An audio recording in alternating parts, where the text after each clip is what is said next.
since we're talking about it, one of the things we teach is, this isn't something I invented, but we teach what we call, I say we, the industry in general, good instructors, we call nonviolent posture. So whenever you're, things are getting heated, wherever the easy scenarios, you're in a bar and somebody bumps you or whatever, or you bump someone. If they are in a bladed position, meaning one leg's in front of the other, and their hands are up, or their fists are clenched.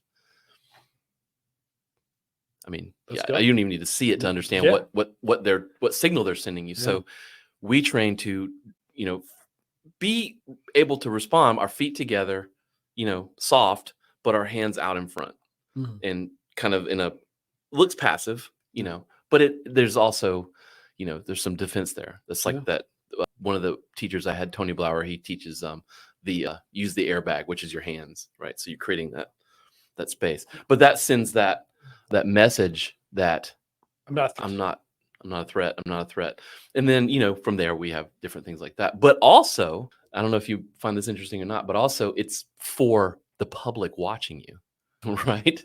Because if you're a martial artist or you're a fighter or whatever, and somebody aggresses you and you deal with it, in that way, well, what does that look like to, witnesses?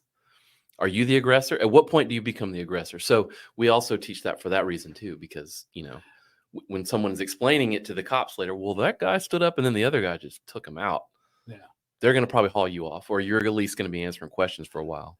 Yeah. And it's such a unique perception or perspective of it, in the sense that when we're talking about de-escalation and in our environment, we're trying, that's the goal. Constant de-escalation. Constant. Yeah. Like we've almost failed if it gets to an aggressive standpoint. Probably. Yeah. And sometimes it's unpreventable. But the idea of what it looks like to the people around is really important. I use the analogy a lot in trainings that I do, which I don't know why I'm surprised by it. I just never thought about it. What I'm hearing you say is so similar to what we train on. It's just in a slightly different lens and a slightly different application. The results are different. Maybe. But I've used the analogy sometimes that when we have crisis management situations that are aggressive in nature, on the outside looking in, it almost looks like a high school fight in a cafeteria. I'm sure. Because everyone just descends. Oh, man, I bet. And that makes everything worse. And I try to train staff, like less is more.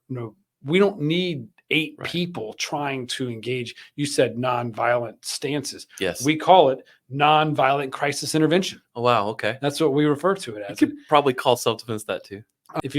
I'm sure if there's any healthcare professionals out there, they're probably, oh, he's talking about CPI. And that's like one of the brands, if you will.